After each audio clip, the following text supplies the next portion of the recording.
Welcome back to the T3.2e e-truggy build.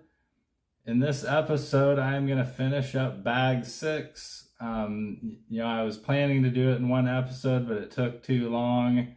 So the one previous to this, we did the pillow balls. And now in this one, we're going to complete installing the front end on the chassis. So let's jump in. All right, so the next step is putting this thing on the chassis, and before we do, we need to put this steering rack on. And, to make my life easier, I'm gonna stick the tie rods on this rack first. The kit setup has this thing all the way up here.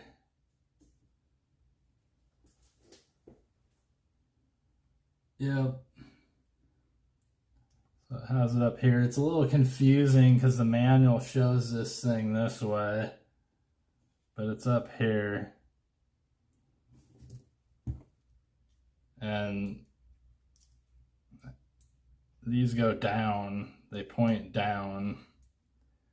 Yeah, I don't know why they flipped it. It's a little confusing, but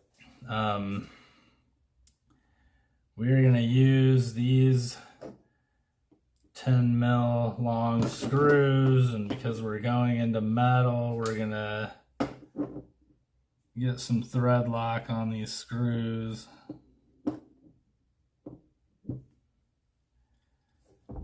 And, before I stick this thing in, we got these tie rods, and you need to make sure you get the right end.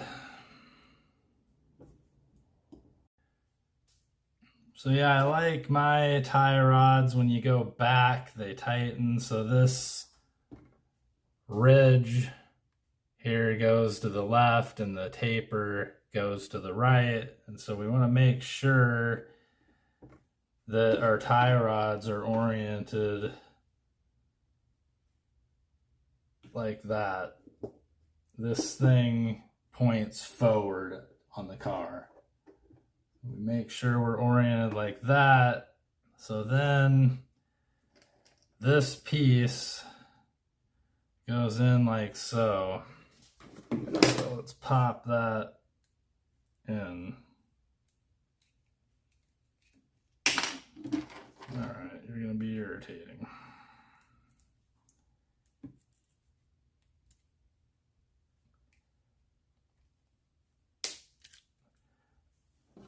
Yeah, they make that one you kind of have to pull with your hand because it was just grabbing the metal. So then we're going to put this in this front hole, and don't forget I already put thread lock on this screw earlier, but you're going to put thread lock, metal to metal, always thread lock.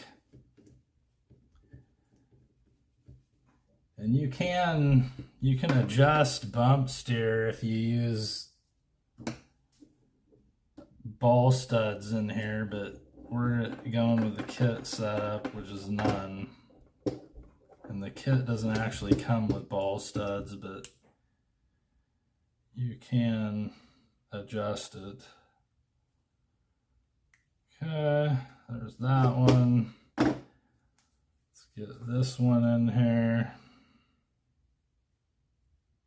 Got to make sure you get these oriented correctly. That's why I waited until now, because I always mess these things up. Ugh. Okay.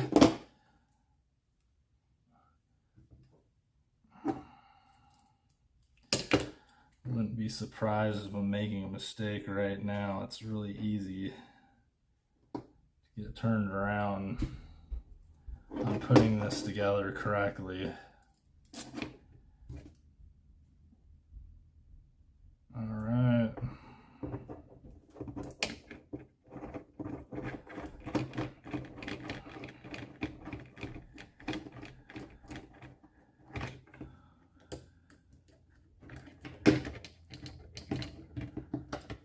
Okay, so then let's put this rack on.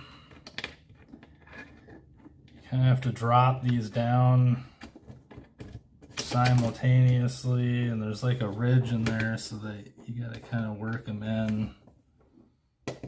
Push that bearing in with your finger. All right, so there we go. And then you'll feed this drive line under the rack and this brace over the rack. And this thing just drops in. Yeah, I'm glad I did that beforehand. So this thing drops in like so. I'm gonna flip this around. So now we're gonna put in these bottom screws. Let's see here. It looks like we're gonna do the 12s in the back and these big long, these ones, long ones here in the front, and these 12s in the back. I'll put the 12s in now. The front one requires the front bumper to be installed before you install them. Again, make sure you're getting these in nice and straight.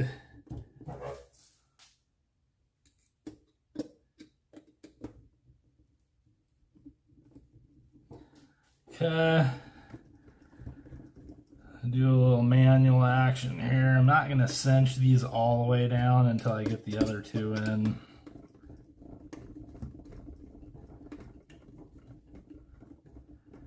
Go about to there.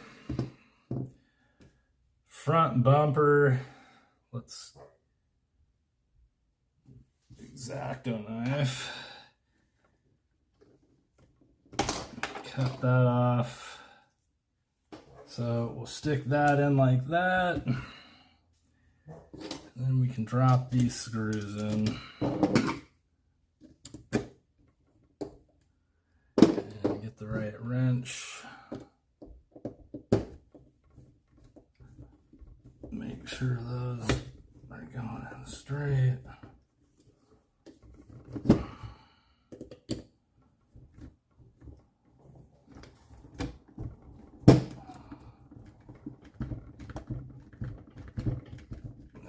Sometimes these can be a little tricky because they're going in to secure that case.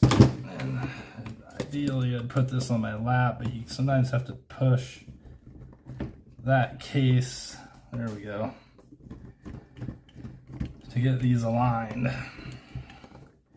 If you guys remember from the shimming the diff episode, I talked about how once you screw this down onto the chassis, you might actually, it might tighten up the backlash between the ring and pinion on the diff. And so once we get this tightened, we're going to check that just to make sure it's not too tight. I think it's going to be just perfect. When we shimmed that, it just had the tiniest bit of backlash. I think once we get this cinched down, there's going to be essentially no backlash, which is what we want on a truggy. Anything else, we would want some backlash, but on a truggy, we want almost no backlash on the ring and pinion. Okay, so we got this thing.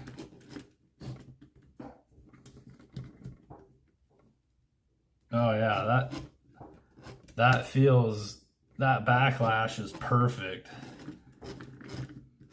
Feels smooth, but there's no, if you hold these out drives, you can move this gear to feel it, and it's no backlash now, which is what I suspected. So yeah, it's perfect. Okay, so then the next step here is we're gonna put the screws in the top plate,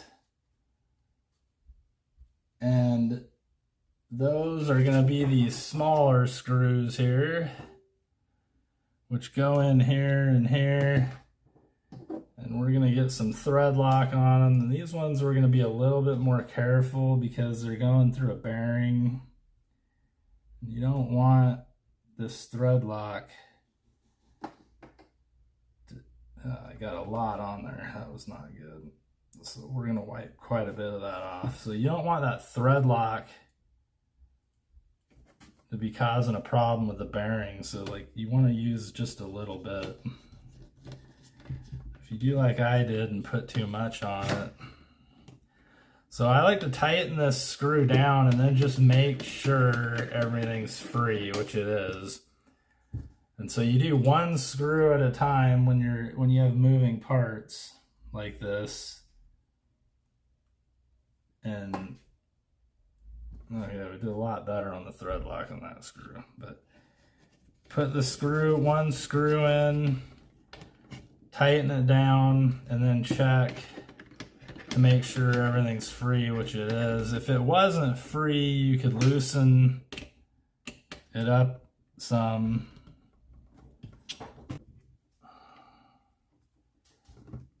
There we go. Put that nut in. Then we'll put the screw in. Sometimes you just gotta flex the front end a little bit to get this thing to line up.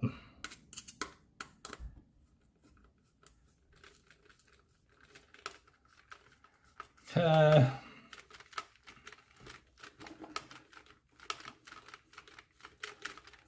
Put that screw in.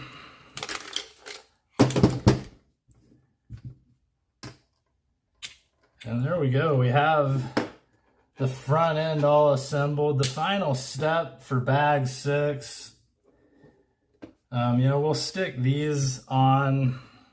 It's going to be that 10 mil screw on the bottom side of these plates using thread lock. Screw going this way. We'll put those on.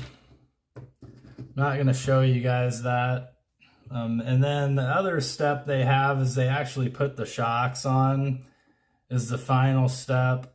I'm going to do that at the end. I'm just going to hand tighten these nuts right here so I don't lose them. But I like putting the shocks on at the very end, so I'm going to skip that step. All right. Okay, so here we are with the steering all connected. Now keep in mind that I haven't adjusted these to length yet. So we'll get the calipers in and adjust those. But we got the steering's all nice and free and smooth. The steering works great through the flow of the suspension. So that's exactly what we would expect and want to check. And so just a reminder, I'm going to save the rear, putting the front shocks on until later. But that concludes bag 6, and thanks for tuning in, and more of this build series to come. Look in the playlist for build series to find all these videos, and thanks for tuning in.